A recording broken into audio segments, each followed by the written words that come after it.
Hello student.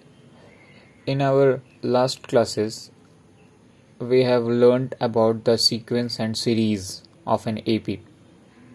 In this class we will learn about the concept of properties of arithmetic progression.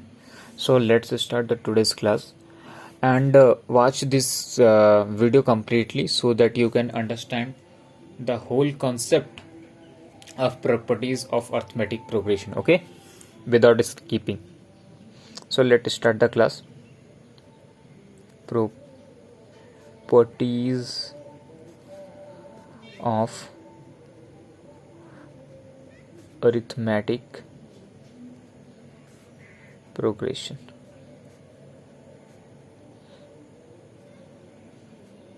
Properties of arithmetic progression. So as we know कि मान लीजिए कि T1 term 1 that is term 2 comma term 3 dot dot dot dot term n is a sequence. Let T1 T2 T3 dot dot dot T1 is a sequence which is in AP. मान लेते हैं कि ये sequence जो है वो AP में. जब ये AP में है तो इसको हम लोग स्पेशल टाइप से लिख सकते हैं. दैट इज T1 को लिख सकते हैं A फर्स्ट टर्म, T2 को लिख सकते हैं A plus D second term, T3 को लिख सकते हैं A plus 2D third term. Similarly Tn को लिख सकते हैं A plus n minus 1D. इतना ये सब हम लोग प्रीवियस क्लासेस में देख चुके थे. प्रॉपर्टीज में क्या है, फर्स्ट प्रॉपर्टी क्या है कि when we add a particular constant to each term of an AP then the new sequence is also in AP. तो let us property 1. Property 1, we add k constant in each term of AP. So our first term was A. Now when we add k, it will become A plus k. Second term was A plus D. When we add this, suppose that this is the new sequence, let us represent by capital T1. T2 is the new sequence, okay. T2 is the second term of the new sequence, A plus D plus K. Similarly capital T3 is the third term of the new sequence, that and it will be A plus 2D plus K and goes on. Let us take Tn is the last term of the sequence, A plus n minus 1D plus K. Then this new sequence will be an AP. मतलब किसी भी AP में हर एक term में constant add कर देते हैं, हर एक टर्म में first second third and goes on. तो जो नया सीक्वेंस मिलता है ये भी AP में होता है, ओके. तो इसके लिए क्या है, इसका जो फर्स्ट टर्म होगा क्या हो जाएगा, इस AP का first term A plus K हो जाएगा.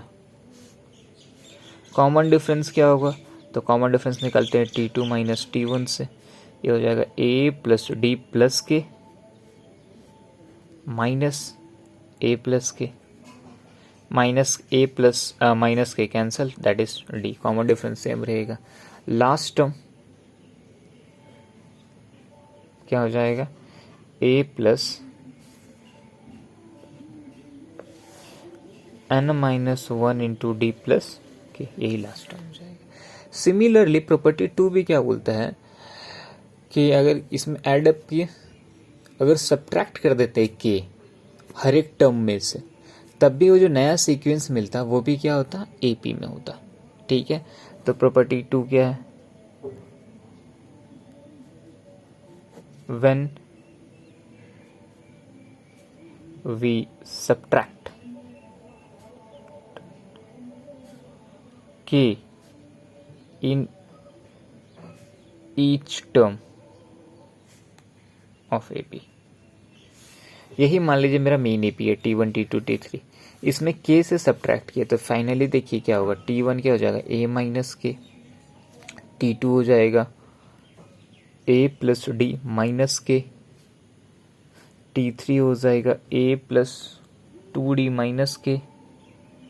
सिमिलरली लास्ट वन tn हो जाएगा a plus n minus 1d minus के। ये भी क्या होगा, AP में होगा। तो यहाँ लिख देते हैं दिस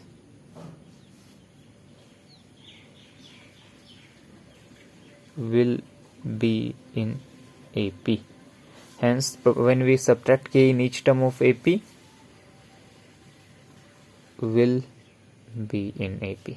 तो ये जो नया सीक्वेंस मिला कि हर एक टर्म से सब्ट्रैक्ट करने के बाद वो भी किस में होगा, AP में होगा। Clear? Similarly we can write it first term that will be a minus k, common difference तो t2 minus t1 a plus d minus k, and when we subtract this one तो minus a plus a cancel and this is the minus k and minus minus plus k cancel. तो finally common difference भी D हो जाएगा। Last term हो जाएगा a plus n minus 1 D minus के। Clear? Okay, ये तो easy था। Next one we similarly when we subtract and addition हो गया। सिमिलरली प्रॉपर्टीज 3 कि जब किसी सीक्वेंस में से k मल्टीप्लाई कर रहे हैं हर एक में, तब भी वो जो नया सीक्वेंस मिलेगा वो भी AP में मिलेगा। और फोर्थ प्रॉपर्टी क्या है कि किसी AP में अगर किसी constant k that is not equal to 0 से डिवाइड करते हैं तब भी जो सीक्वेंस मिलेगा वो AP में ही मिलेगा। सो प्रॉपर्टी 3 फर्स्ट, ये t1 t2 तो है ही, तो प्रॉपर्टी 3 क्या, अगर मल्टीप्लाई करते हैं तो k a plus D, k a plus 2d goes on, और k a plus n minus 1 into D, ये भी हर एक टर्म में k से मल्टीप्लाइड किए विल बी इन AP। ये थर्ड प्रॉपर्टी हो गया। फोर्थ प्रॉपर्टी क्या है, ये मल्टीप्लाइड था तो next one is of division, property fourth. तो यहाँ पे एक चीज लिखना पड़ेगा कि k is not equal to 0, क्योंकि जब 0 होगा तो डिनोमिनेटर 0 होगा तो पूरा टर्म ही अनडिफाइंड हो जाएगा। So we have to assume k not equal to 0, then a by k, a plus d by k, a plus 2d by k and goes on. Similarly last one will be a plus n minus 1d by k। ये जो नया sequence मिलेगा ये भी किस पे होगा, AP पे होगा, will be in AP। I hope so. This is the some basic property of the arithmetic progression, that when we add, subtract, multiply or divide when k is not equal to 0, only for the last case, तो इससे नया जो AP मिलता है, इससे जो नया sequence मिलता है that will be in AP। Okay, there is 2 more concept, that is concept or property, that is property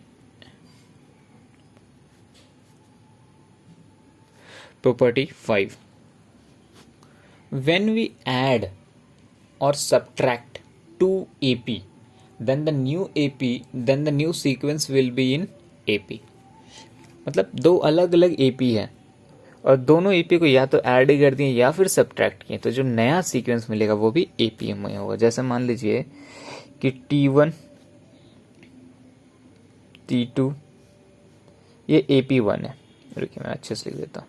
let this is the AP1, ये क्या है T1 T2 T3 dot dot dot Tn, ये AP है T1 is an AP। और AP2 दूसरा sequence लेते हैं, let's say S1 S2 S3 dot dot dot, या फिर for the better representation let it represent by A1 A2 A3 AN is an AP। तो according to the property, when we add or subtract to AP, the resultant sequence will be an AP। so suppose that subtraction या add कुछ भी कर सकते हो, तो let's say T1 is equal to capital T1 is equal to T1 plus minus A1, subtraction या add कुछ कीजिए, कोई एक लेकिन, T2 plus minus A2, T3 जो होगा third term that is T3 plus minus A3 dot dot dot Tn plus minus An will be in AP। ये भी क्या होगा, AP में होगा, right. So this will be in AP, लेकिन हाँ इसका कॉमन डिफरेंस जो होगा फर्स्ट टर्म लास्ट टर्म सारा चेंज कर जाएगा।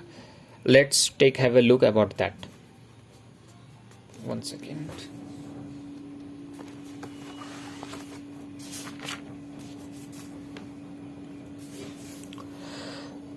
लेट T1 जो AP1 है, मान लेते हैं इसका टर्म है A1 plus D1, A2 plus D2 dot dot dot, ठीक है। एंड जो सेकेंड AP है AP2, let's say it's B1 plus ये D1 था, let's sets D2, B1 plus ये 2D2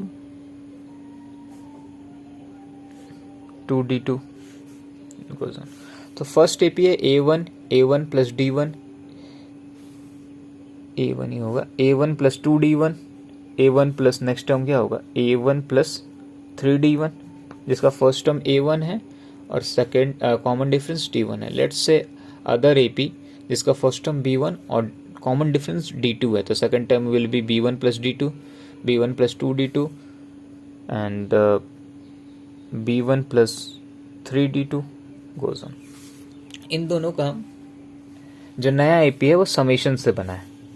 मान लीजिए तो new sequence AP1 plus AP2, what will be A1 plus B1 comma A1 plus D1 plus B1 plus D2, okay. Third term A1 plus 2D1 plus B1 plus 2D2, clear. So this goes on, ये नया sequence में।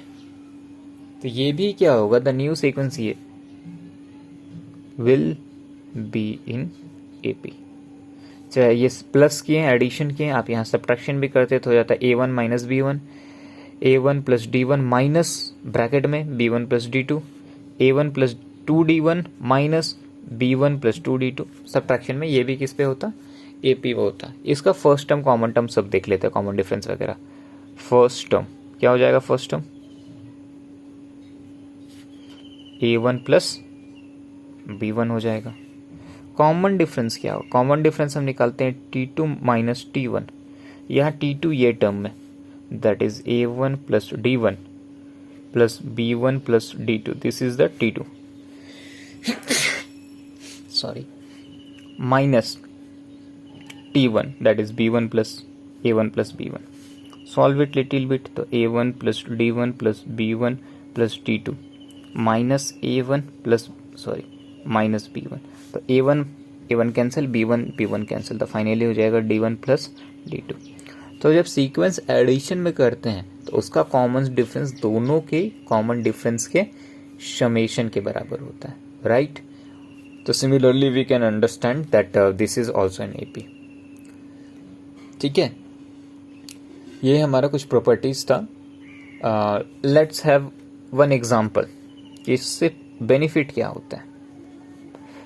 तो जैसे book में ये question है उसी को डील करते हैं। If A, B, C are in AP, ये तीन टर्म AP में, then prove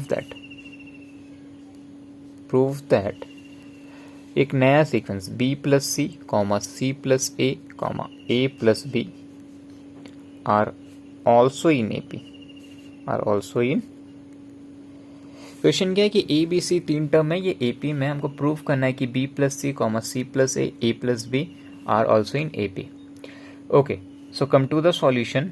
As we know, A, B, C are in AP. and from the above property we know that we can subtract, multiply or divide, ठीक है, from a constant term to each number or each term, and that new sequence will be also AP. So let's say कि ABC हर एक term में से इसका summation subtract कर देते हैं. तो देखिए ए फर्स्ट टर्म था, उसमें सब्ट्रैक्ट किए इसका summation.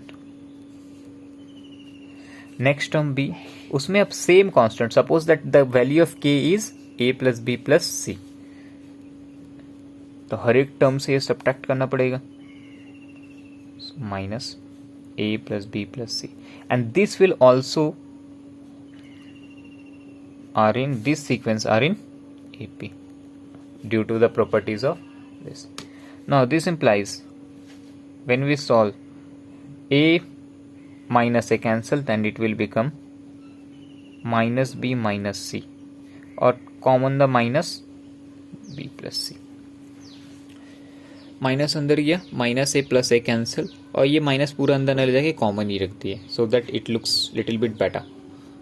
Comma minus B B cancel, that is A plus C, C C cancel, minus A plus B are in A P. एक नंबर सेम के A plus B plus C, so subtract किए तब भी A P में. अब since देखिए यहाँ बी प्लस सी प्लस ए और ए प्लस बी बोल रहे हैं, लेकिन सबके साथ माइनस मल्टीप्लाइड है यहाँ पे, तो क्या कर सकते हैं, किसी कांस्टेंट से मल्टीप्लाई करेंगे तब भी ए पी होगा. लेट्स से मल्टीप्लाइड बाय -1, तो when we will multiply it by -1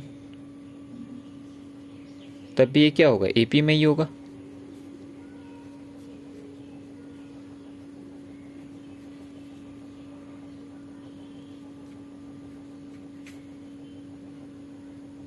Always take care with the bracket, okay, R in AP. So when we will multiply, finally we can get minus minus plus, that is B plus C, comma A plus C, comma A plus B, R in AP. ये हो गया proofed.